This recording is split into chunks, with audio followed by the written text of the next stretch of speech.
আমার থেকে বেশি হচ্ছে আমার বারবার আমার বাচ্চা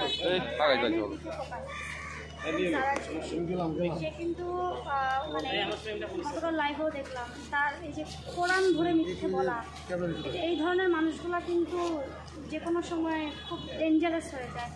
এখন সে যদি কোনো কারণে জামিন পেয়ে ছুটে আমার সন্তানদের কোনো কিছু করে, দেখেন জন্ম আর মৃত্যু এটা তো আমাদের হাতে না। আমি মরে যাই কিন্তু আমার বাচ্চাগুলোর সেফটি সিকিউরিটি ফার্স্ট, এর জন্য আমি অস্থির, এর জন্য আমি ভয় পাচ্ছি, আর কোনো রিজনই নাই। আর সত্য তো সবসময় সুন্দর, সত্য যত ভয়ঙ্করই হোক সেটা সুন্দর, এবং সত্য জিনিসটা পুরো দেশবাসী দেখছে। আই হ্যাভ এ সিঙ্গেল প্রত্যেকটা ছোটো ছোটো এভিডেন্স আছে, প্রত্যেকটা প্রমাণ আছে। এই যে আপনি বললেন যে আপনার সত্যতা আছে, আপনি একটা মিথ্যা কথা বলছেন, আপনি সত্য জয় আপনার হবে। তো যদি সত্য থাকে আই গেস আপনার কথা বলে দেখে মানুষ শুনে ফেলেছে যে আপনি কী বলতে চাচ্ছেন, কীভাবে কী যাচ্ছেন, তো কী মনে হয়? কিন্তু আমি ট্রমাটাইজ কেন, কালকে লাইভ করার পরে বের হইলো তার আরেকটা ওয়াইফ 2020 সালে বিয়ে করছে নিঝুম সরকার। তারপরে বের হলো আরেকজন, নাম নিব না আমি, তার সঙ্গে আমার বিয়েরও কয়েকদিন আগে তার সঙ্গে তার লিভ টুগেদার ছিল।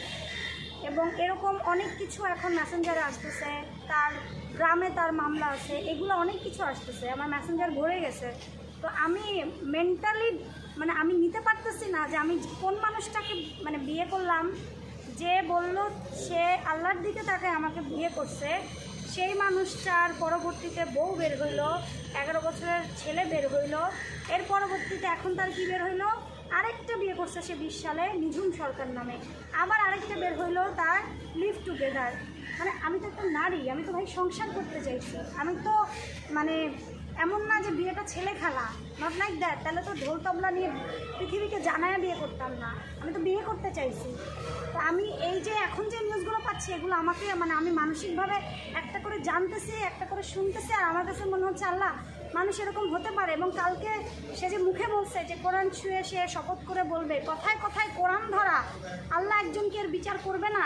আল্লাহ কি নাই দুনিয়া, আল্লাহ কি মানুষকে দেখে না? এবং এই যে কোরআনটা যে কত মানে একটা মুসলিমের জন্য, একটা ইসলাম জাতির জন্য কোরআনকে সে কী করতেছে, বেচতেছে এক কথায়, এইটার কি কোনো মানে নাই? সে নিজেকে শিবির নেতা দাবি করে, আবার শিবির দাবি করে, সে এত কিছু দাবি করে, অথচ 5 ওয়াক্ত নামাজ পড়ে না, সে কথায় কথায় কোরআন।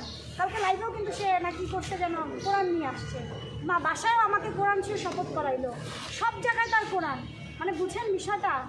বর্তমানে আপনার কি মনে হয় না যে হয়তো আপনার ভুলের জন্য এরকমটা হয়েছে, কেন আসলে খোঁজটা নিলেন না তখন? যে আমি খোঁজ না, আমার গিল্টিনেস লাগছে না, আমার মেয়ের গিল্টিনেস লাগছে।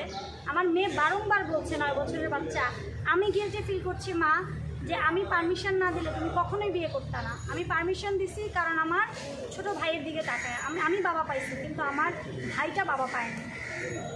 তো এই দিক থেকে বিবেচনা করলে আপনি যদি আমাকে গিল্টি বলেন, গিল্টি কি ভাই? আমি তো মানসিক রোগী হয়ে গেছি, আমি তো এখন মেন্টালি ট্রমার মধ্যে আছি।